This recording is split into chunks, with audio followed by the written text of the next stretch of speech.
This is Ashley Hodge. I'm joined by Catherine Williams. She's CatWill3 on Twitter, I believe. Yes. I think that's right. All right. She's a hardcore basketball fan. I asked her to join me for the Postgame podcast call-in show. Actually, you've been Baylor won tonight, 84-74 over Oklahoma. Not the prettiest game in the world. No.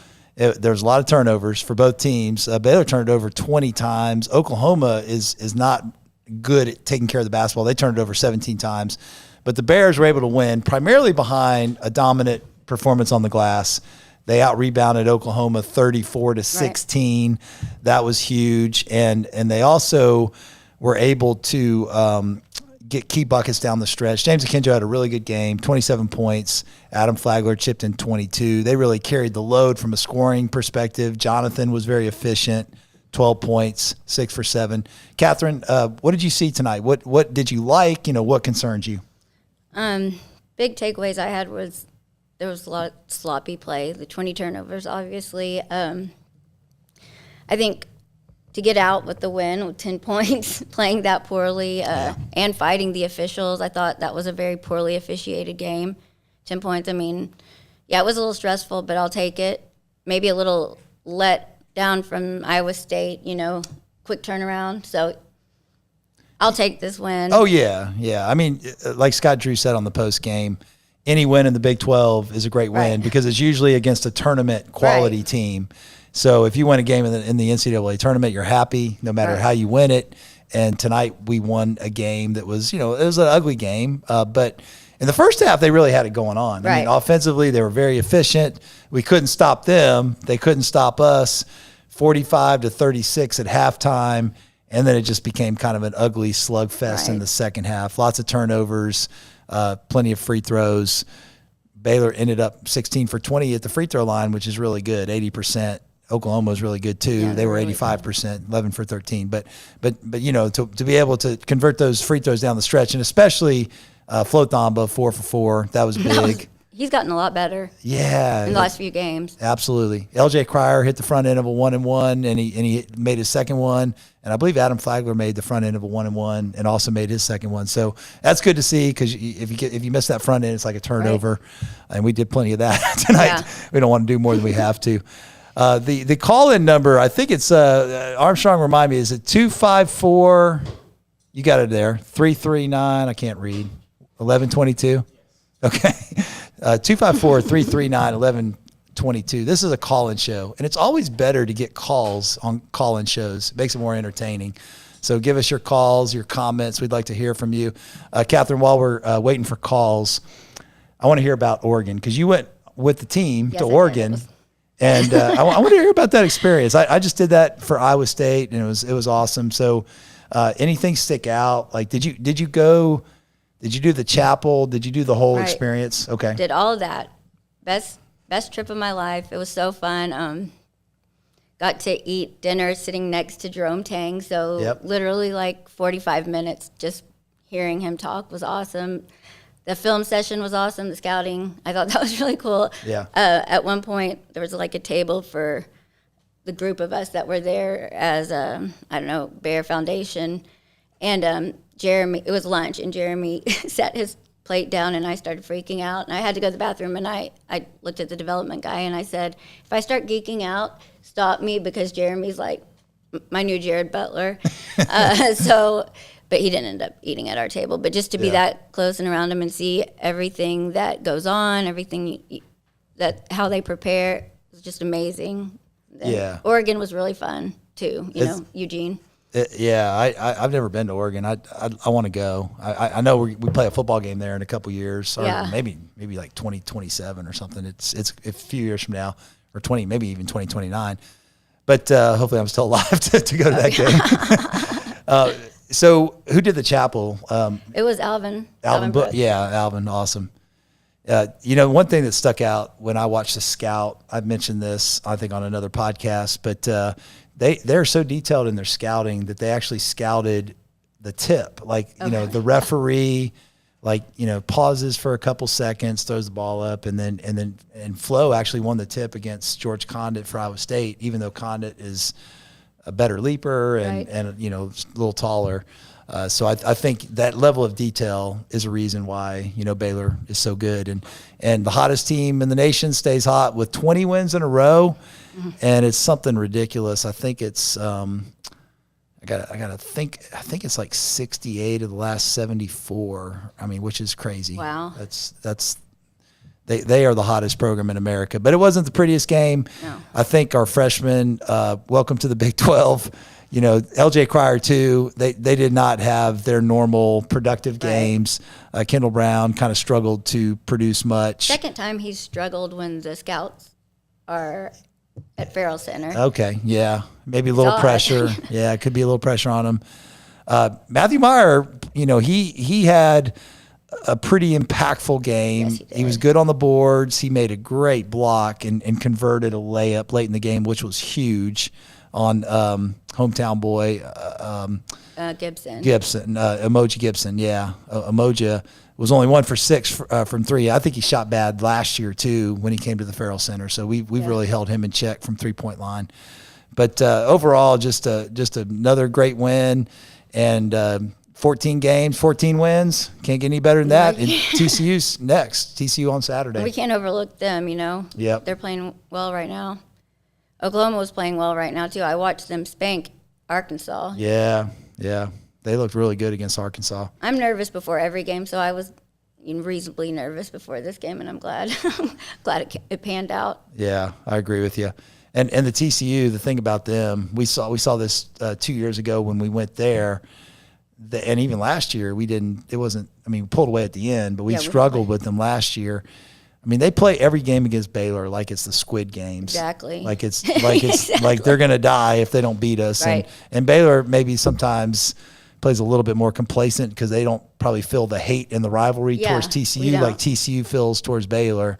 And a couple of years ago, TCU beat Baylor. Baylor was a much better team, but TCU with Desmond Bain, knocked us off. So hopefully the Bears will be ready, and I'm sure the coaches will have them ready. It's that floor. It's disorienting. I can't stand it. Yeah, no doubt. Armstrong, we got some calls in the hopper. All right, who do we got? We have Franco. Franco, what's going on?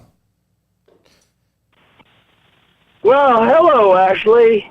How are you doing? Yeah, I'm doing great tonight. It's like your 68th flawless broadcasting program in a row. It's amazing to listen to you every time you're on the radio. You're the best. I mean, only second to Drake Toll. But I wanted to get to the game. Let's hear your comments on the game. Yeah, I wasn't able to watch or listen to the game because I was in line in a very long COVID line. Nice. To get tested. So, Kat, there were a lot of plays in this game. Could you describe all those plays for me? Me? Every single play, Franco, from start to finish? Yeah. Do we know Franco? That was a dumb question. This is the second game in a row that it sounds like Kendall wasn't up to what his normal production is. Right. What do you think's going on? Is it sort of a mid-season freshman slump, and you expect him to come out of it? Thank you for choosing Shalom. So my comment will be, and then I'll let Kat answer that, is I just think conference play is a lot more physical. And that really kind of triggered him, and he went into beast mode after that. That was great, yeah. So maybe we need that. Maybe we need somebody to knock him on his, without hurting him, just something to get him going. Cause you've seen that competitive streak in him, but I think it's, maybe even start, the game, like running plays to him. I know they've done that in early games, like against Villanova early in the season, try to call some sets for him early to get him engaged. Cause he does have a little bit of that Perry Jones, like, I'm just going to fit in, type of mentality. Mm-hmm. And until you get him angry or, get him involved, you might not see the kind of production that you're hoping for. Would you agree with that? Totally. Big 12 defenses that we've played so far could be great, but the teams we play against so often know exactly how to get to us, and it's going to be rougher, and they play us like, so much tougher. Right. It's a lot of hate. Also, a few of the passes, the lobs to Kendall in the last few games have been a little off. Yeah. I think he missed a couple tonight on his own, but I think it's just a little mix of that, getting used to the Big 12, and he'll surely come out of it. Yeah. Assuming. Yeah. I mean, he did. How many turnovers did he have? He had 2 turnovers. Okay. So he was handling the ball quite a bit on the perimeter, but he did have 2 steals. It wasn't, but he did get beat a lot. He got beat a lot on backdoors. Right. I noticed Jeremy. Everybody did. I mean, I was surprised at the defense in the first half. So those are my comments.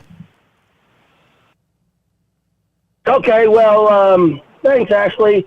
My last question is, I'm sitting at Schlotsky. Should I get the original or the bacon beef smoky cheese? The bacon beef smoky cheese. Go with that. It's beef bacon smoky cheesy. Yeah, go go with that. All right, I'm gonna go with that. All right. Thanks, All right, Franco. thanks, guys. Have a good one. Bye. All right. 254-339-1122 is the number. We got any more calls, Armstrong? We do. We got Kyle Stevens. Oh, yes, Kyle. Hey, Ashley. Hey, Kyle. How you doing? Good. I miss seeing you at the Loving game listening today. to you guys. Did you go? Yeah. Okay. We were there. Okay. We were there. We kind of sit up there where we got a little bit of an angle so we can see all kinds of things moving. And I agree with you about our defense. I was real surprised how many times you got, behind us. Yeah. And for some easy buckets, that was surprising. And some of that's inexperience. You were talking earlier about Kendall, and he's going to be fine. He just has to get used to the speed. There's so much more speed than what he was playing before, and he will. And I don't know. I think we do need to maybe run some offense. My question is I'm worried that Akinjo had a phenomenal game, but they're going to try to rough up our 3 guards every ball game. They're going to be double teaming, triple teaming, roughing them up kind of a thing. And that's really 2 games in a row, because I felt like Iowa State did the same thing to us. Yeah.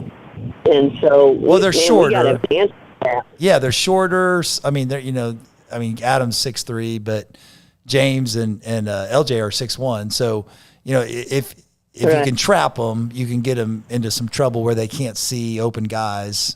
But yeah, they're hard hedging almost everything for sure on the screens. Yeah, I mean, we got to be ready for that. And I thought some of the officiating tonight was there were probably about 4 or 5 calls that were, to me, really, really suspect, and that didn't help us either. So, and to have that happen at home, I was like scratching my head over that. So We always get bad I don't calls. know. Sorry. Yeah, it's true. Like, We're the defending national champions, #1, and we still get reverse home jobbed. It's not fair. We did tonight. I thought we did. I don't think Meyer even committed more than 2 out of his 5 fouls. It would be my viewpoint on it. But I do want to see us maybe incorporate that bigger power forward in some of the ball handling, so maybe we get to one side or the other, so we just don't get stuck out there on the perimeter and turn the ball over. Right. So anyway, I just didn't know what you thought about that. So. No, I agree. I mean, Drew said in the post game, he's like, we got a lot to work on, but it's always good to work on things after a win than it is after a loss. Absolutely. And that's a good team. That's a good team we beat tonight. Well coached. Yeah. Oh, yeah. Yeah. Tournament team. They're good. So. We're probably going doubt. We're probably going to see them for maybe 4 or 5 more years because they can't afford to go to the SEC. They can't afford that penalty. So we may be seeing them a lot in Waco the next 4 or 5 years. But yeah, you're right. I mean, they're good, well coached. Yep. Okay. Well, I'll sign off. Thanks a lot, y'all. Thanks, Kyle. Appreciate it. Anything else in the hopper, Armstrong? We have we got Steven from Virginia. All right. Steven, my man, how's it going?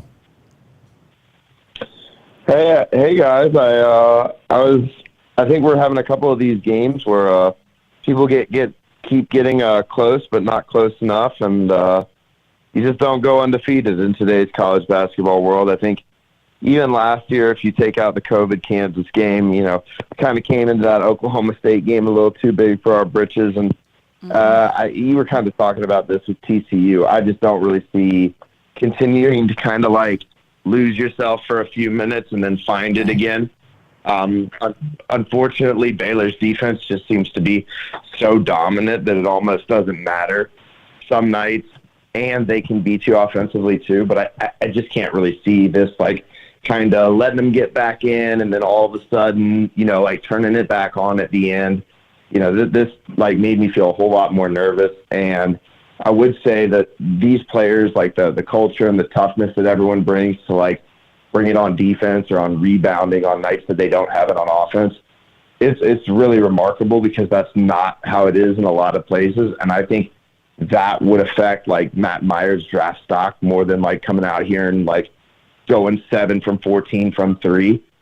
That being said, though, I would like to see Matt make a few more shots because we're having some problems trying to attack, like just off the bounce, trying to ISO a lot, and the ball is kind of getting stuck. And then all of a sudden it's like, LJ Cryer or Adam Flagler gets the back-to-back offensive rebounds and 4 points, and that is what staves off the runs. And I just don't think things like that are sustainable. Well, yeah, I mean, we're always a great offensive rebounding team, always. And, 48% of the shots we missed tonight, we got back, so that's awesome. Now, Oklahoma didn't miss many from 2-point range. They were 24 for 32 from 2-point shots, and then they were only 5 for 20 from 3-point shots.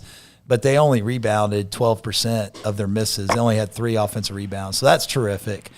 We just really dominated the glass, and when you do that, you're always going to have a chance to blow out a team. But yeah, the turnovers. I mean, the turnovers and the allowing them to go 24 for 32 from a lot of dunks, a lot of layups. I don't know how to pronounce his name, but the SMU transfer, Ethan Chagua. Yeah, he was good for them. He had some big plays. I think he stole one from Jonathan and finished it with a layup, right, and then got the 3-point play. So he was big for them. But it's going to be like this in the Big 12. I mean, you got maybe a couple games like Kansas State at home, Oklahoma State at home, TCU at home, where you're probably going to be favored the rest of the way by double digits. But everything else is probably going to be 10 points or less spread. And right, even though you're number one in the nation, like you mentioned, Stephen, everybody's going to give you their best shot, and you're going to get like a big dose of teams playing over their head, wanting to be the team that knocks you off that number one perch. And so Baylor's got to be ready for it, and it's going to be tough. They're not going to go undefeated. Let's be honest. Even we joke about it on the podcast and on the message boards, but they're not going to go undefeated. They don't need to. They don't need to go undefeated. Right. They're going to take some losses in the Big 12, but that's fine. Yeah, and I'd absolutely say that, maybe losing a game or two isn't the worst thing. And, I'd probably, being realistic, pencil them in for one of the next 3 and Kansas on the road. But at the end of the day, I think that would be just enough to wake us up. And you can't, it's impossible to go undefeated. It really is. So, I'd really like to see us it kind of felt like at times that the paint was a revolving door, because it was like, they can get this dunk because they're not going to be able to catch us in the end. And right, that's the kind of attitude that I think if you go to TCU or you go play Oklahoma State or Texas Tech, when you automatically go, they're not going to beat us tonight, that would really lose you one of those games. So really enjoying the show tonight. Thanks, guys. Thank you. Thanks for calling in. All right, Armstrong, anything teed up? We got Gary Hughes. Gary, you're on. Hey, Gary. Hello. I called on the wrong night. I just watched a video about OU and their problems and all that. So I called on the wrong night. You're discussing basketball. Yes. Right. Yeah. Well, Yeah, you don't want to discuss basketball. sorry about that. Okay. I didn't know that until I'm much more into football. Okay, no problem. Not disparaging basketball, but that's what's up. So I won't pretend to know what I'm talking about, but I enjoy your show. Hey, thank you. Appreciate you. All right. Sure. Have a good night. Bye. That sounded like my father-in-law. All right, Armstrong. Your call. We have Baylor Bigfoot on. Okay, let's do Baylor Bigfoot. All right, Baylor Bigfoot, you're on. I'm Baylor Bigfoot. I'm not going to shun you like Hello. Hey, I'm not going to shun you like Paul Catalina. Oh, number one on my homies list this week is Ashley Hodge, guys. What a legend. Number one on the haters list is probably Paul Catalina, maybe David Smoak. Hey, guys, Baylor Bigfoot, Double B's on the phone, first time caller, but a long time listener. Sponsored by Double R Burgers. Make sure you go to Double R Burgers, and that's the Bigfoot special. Once again, that's Double R for Double M. Double B's. Listen, guys, I said Double R for Double M's, but I don't think Matt Meyer is going to be sponsored by Double R Burgers much longer. What a weak performance tonight. All in all, great game from... What? What's your problem with Matt Meyer? I thought he played pretty well. Matt, he chucks up every three he can, disciplined on defense, you know. I didn't watch the game. I was busy at Bigfoot Junior's clarinet recital. It's obvious you didn't watch the game. Matt played pretty well. He did have some foul trouble. Okay. He fouled out. Oh. He lost a tooth. He lost a tooth during the game as well. Oh, no way. Maybe you should go see my dentist sometime. All right, so you didn't watch the game. So why are you calling in? Oh, I just want to talk about Baylor football and that great win versus Ole Miss. You know, Smokey denied me yesterday, but I'm gonna still call it and try. All right. So what's your observations on Baylor football? And keep it to 60. Keep it to 60 seconds or less. Really special team. Abram Smith's great. Not as great as me, but he's still pretty good. Although I will say, I did see the stat line tonight, and it seemed like Flagler finally got his. The same with Akinjo. Yes. Glad they're finally playing better together. They only had 7 assists and 12 turnovers, so they got to take care of the ball better.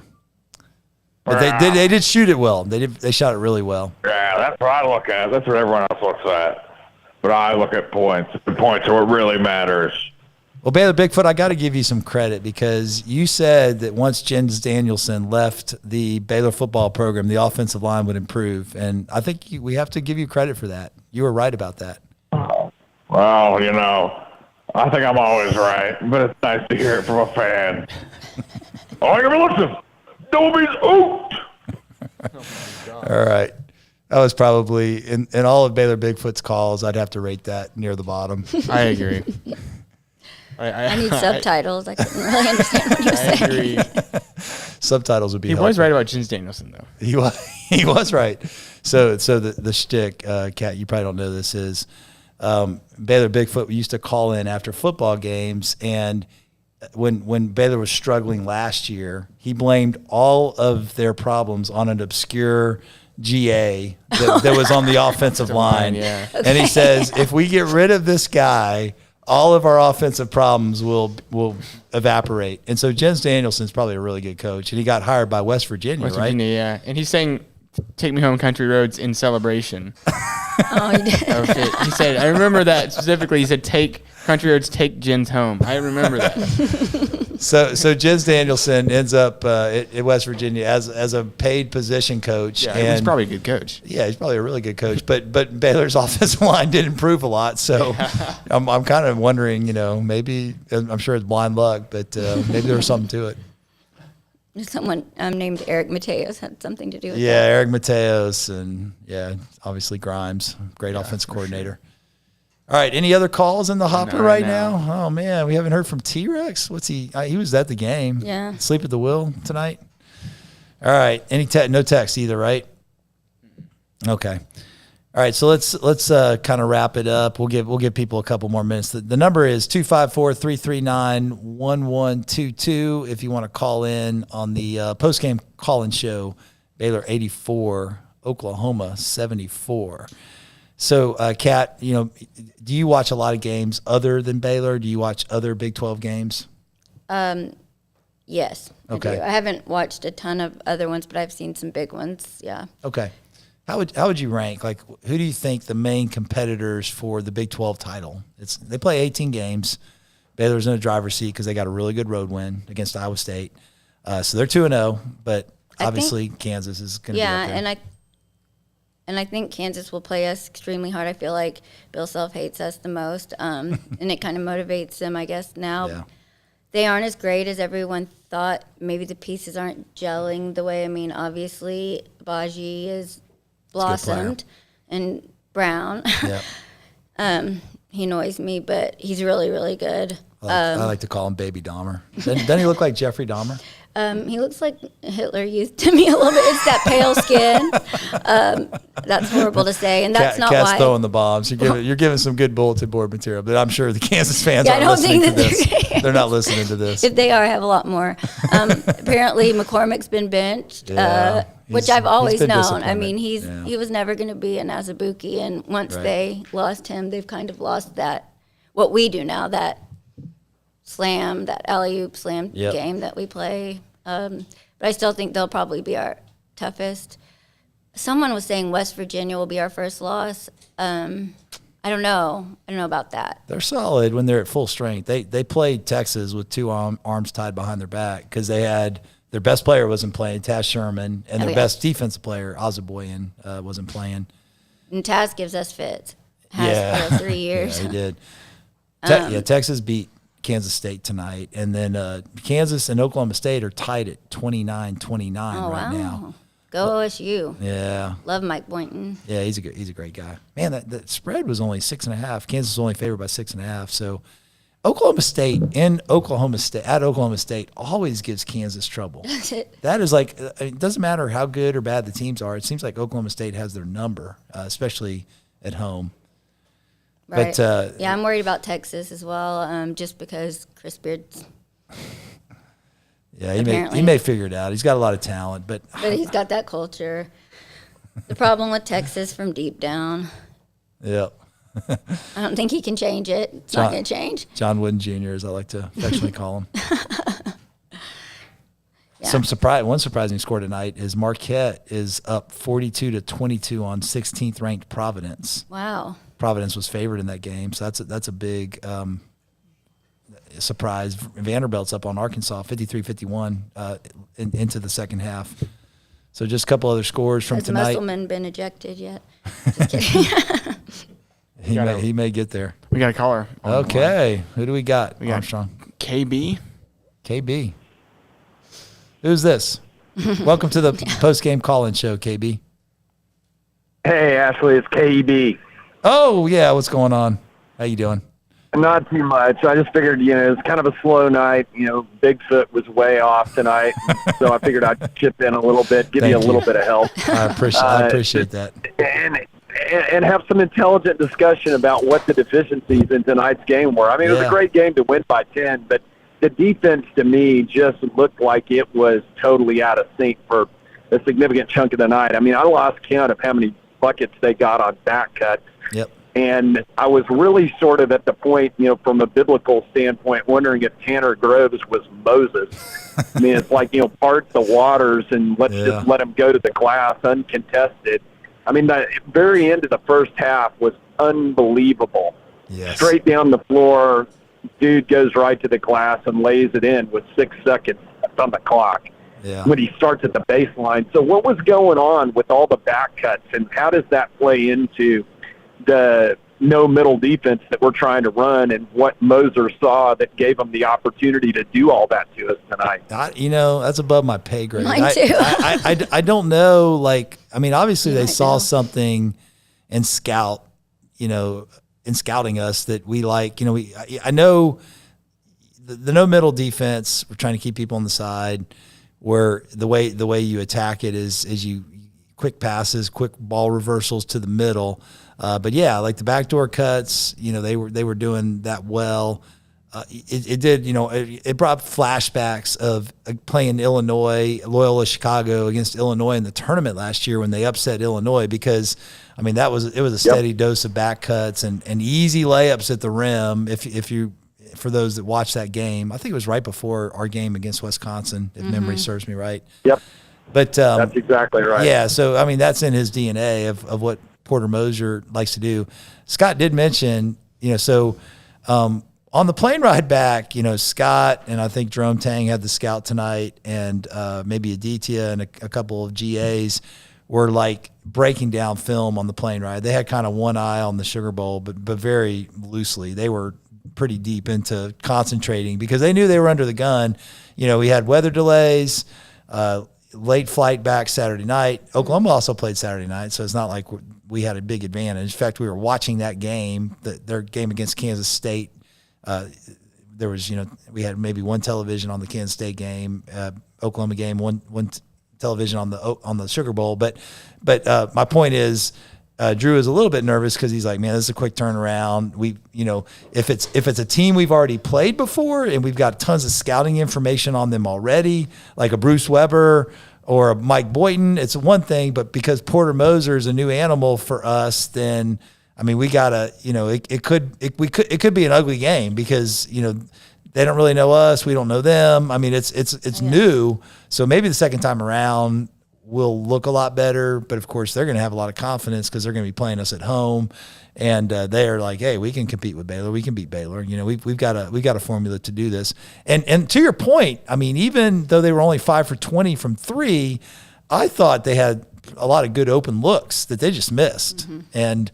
We did too. They did. And 75% shooting from two is just ridiculous. They're walking into wide open 12 and 15-foot jump shots. Yep.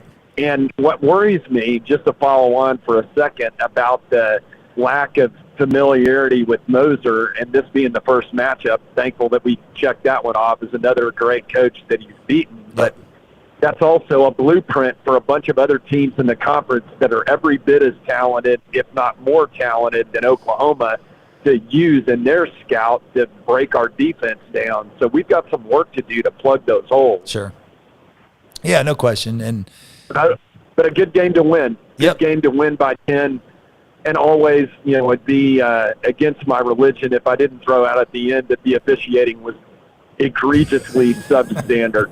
Did you get any good jabs? He sits courtside. So did you get any good jabs on Crawford? Who of the three, who do you think was the worst? Tip's the worst. Rick is usually bad, and he was the best tonight. Ooh. I had a good dialogue going with Chris, and basically told him he should be getting combat pay for having to ref with Kip tonight. And at the end of the game, Kip tried to give me the whistle, and I told him I wasn't the one ragging him.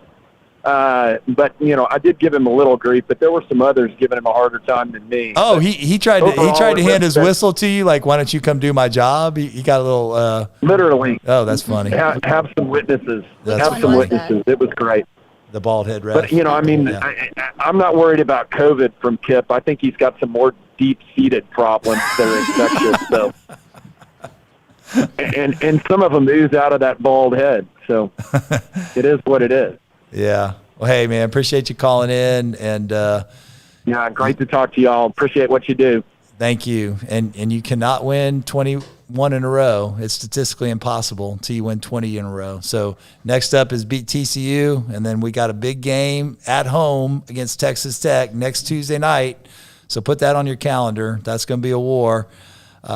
Ken Palm has it 73-63 Baylor, but and they'll have their fans here being loud and vulgar. Oh yeah, they bring the fans for sure. It's going to be nice when we have that new arena because I think the Baylor capacity is consistently. Obviously Villanova we sold out, but consistently is about 7,000 to 8,000 fans. Exactly. And so tonight was the perfect example of why we need that. Right. Right. Yeah, Omicron variants spreading. That's, I'm sure, keeping people away.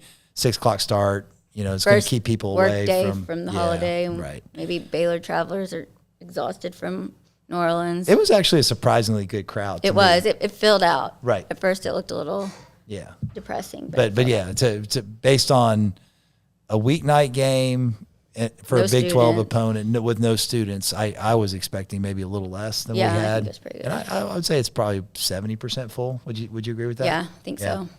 But in a 7,500 arena, it's going to look totally packed. If we could just bust the elementary kids in for every game, we would get some energy. Yeah. And fill the top parts. Yeah, I'm for it. I'm for that. All right, Armstrong, nothing in the hopper? Are we done? Okay. You've been listening to a post-game call-in show with Ashley Hodge and Kat Williams. 84-74. The Bears take care of business tonight. TCU's up next on Saturday. Sick 'em Bears.